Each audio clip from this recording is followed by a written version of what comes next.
സർവശക്തനായ ദൈവത്തിൻ്റെ അതിപരിശുദ്ധ നാമം അതിയായി മഹത്വപ്പെടുമാറാകട്ടെ.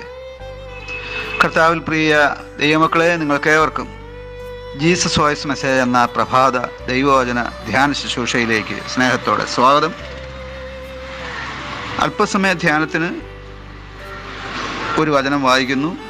സങ്കീർത്തനം 31:12. മരിച്ചു പോയവനെ പോലെ എന്നെ മറന്നു കളഞ്ഞിരിക്കുന്നു. ഞാനൊരു ഉടഞ്ഞ പാത്രം പോലെ ആയിരിക്കുന്നു. കർത്താവിൽ പ്രിയരെ, നാം വായിച്ചു കേട്ട 31-ാം സങ്കീർത്തനം ദാവീദ് എന്ന മഹാരാജാവിൻ്റെ ഒരു രചനയാണ്. ദാവീദ് വളരെയധികം സങ്കീർത്തനങ്ങൾ രചിക്കുവാനിടയായി. ദാവീദിൻ്റെ സങ്കീർത്തനങ്ങളുടെ ഒരു പ്രത്യേകത, അദ്ദേഹം എഴുതിയ എല്ലാ സങ്കീർത്തനങ്ങളും തൻ്റെ ജീവിത യാഥാർത്ഥ്യങ്ങളായിരുന്നു.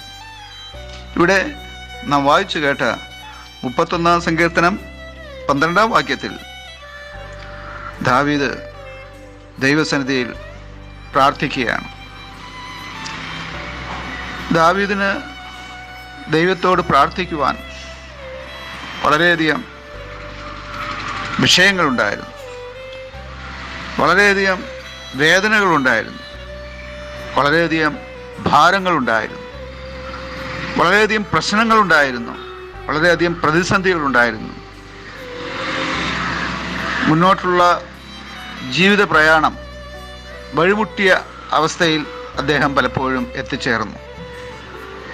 തൻ്റെ മാതാപിതാക്കൾ ദാവീദിനെ കൈവിട്ടു എന്ന് മറ്റൊരു വേദഭാഗത്ത് അദ്ദേഹം വിലപിക്കുന്നുണ്ട്. തൻ്റെ സഹോദരന്മാരും തന്നെ ഉപേക്ഷിച്ചു എന്ന് അദ്ദേഹം പറയുന്നുണ്ട്. വേണ്ടപ്പെട്ടവരും ചാർച്ചക്കാരും സ്വന്തക്കാരും എന്ന് പറയുവാൻ ആരുമില്ലാത്ത സ്ഥിതി ദാവീദിന് വന്നു. ദാവീദിന് അദ്ദേഹത്തിൻ്റെ സ്വാതന്ത്ര്യവും സമാധാനവും നഷ്ടപ്പെട്ട സ്ഥിതി വന്നു. പുറത്തിറങ്ങുവാൻ കഴിയാത്ത അവസ്ഥ അവന് വന്നു. ഒരു ഗുഹയിൽ അടച്ചിരിക്കേണ്ടി വന്ന ദയനീയ അവസ്ഥ അവന് വന്നു. ശത്രുക്കൾ നാലുപാടും അവനെ കൊല്ലുവാൻ ആയുധങ്ങളുമായി വളഞ്ഞു. ദാവീദിന് ഉണ്ടായ പ്രതിസന്ധി ഭയങ്കരമായിരുന്നു. ഈ പ്രതിസന്ധികളെയൊക്കെ ദാവീദ് നേരിട്ടത് പ്രാർത്ഥനയാലായിരുന്നു, ദൈവാശ്രയത്താലായിരുന്നു. ഓരോ പ്രതിസന്ധി ഉണ്ടാകുമ്പോഴും ആ പ്രതിസന്ധിയുമായി ദാവീദ് ഓടിച്ചെന്നത് ദൈവത്തിൻ്റെ പാദപീഠത്തിലാണ്. അതുകൊണ്ട് തന്നെ ദൈവം ആ പ്രതിസന്ധിയിൽ നിന്ന് കരകയറുവാൻ ദാവീദിന് സഹായം ചെയ്തു. ഇത് പല പ്രാവശ്യം അദ്ദേഹം അനുഭവിച്ചറിഞ്ഞു. അതിനാൽ ഓരോ പ്രതിസന്ധിയും വരുമ്പോൾ അദ്ദേഹം അപ്രകാരം തന്നെ ദൈവത്തിൽ ആശ്രയിക്കുവാൻ പരിശീലിക്കുകയും ചെയ്തു. നാം വായിച്ചു കേട്ട 31-ാം സങ്കീർത്തനത്തിൽ അതുപോലെയുള്ള ഒരു ദാവീദിൻ്റെ കണ്ണുനീരോടെയുള്ള ദൈവസന്നിധിയിലെ പ്രാർത്ഥനയാണ് നാം കാണുന്നത്. 12-ാം വാക്യത്തിൽ വരുമ്പോൾ, ഈ സങ്കീർത്തനം എഴുതുമ്പോൾ അദ്ദേഹത്തിനുണ്ടായ അവസ്ഥയെ വിവരിക്കുന്നു. മരിച്ചു പോയവനെ പോലെ തന്നെ എല്ലാവരും മറന്നു കളഞ്ഞിരിക്കുന്നു എന്നാണ് അദ്ദേഹം പറയുന്നത്.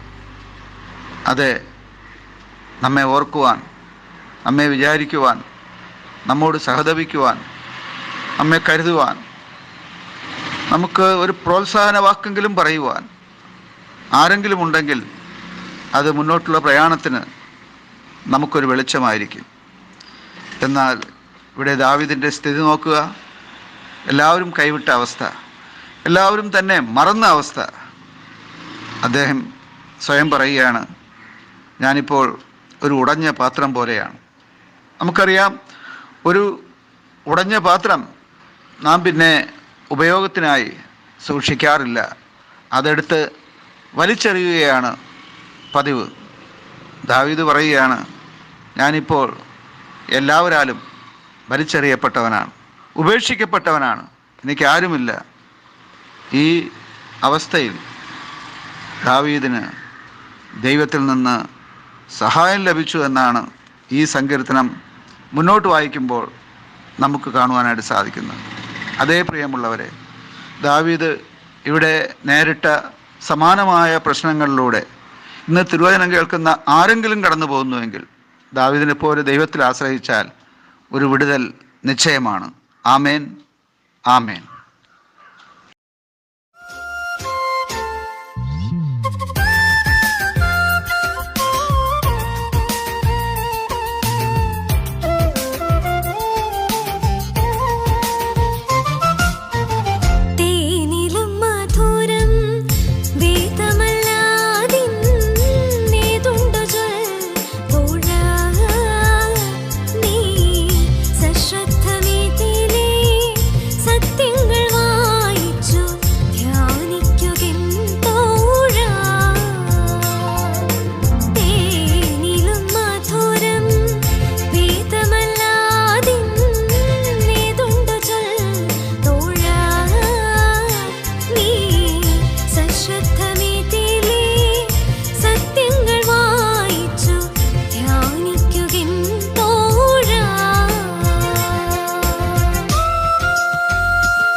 ശോഭകല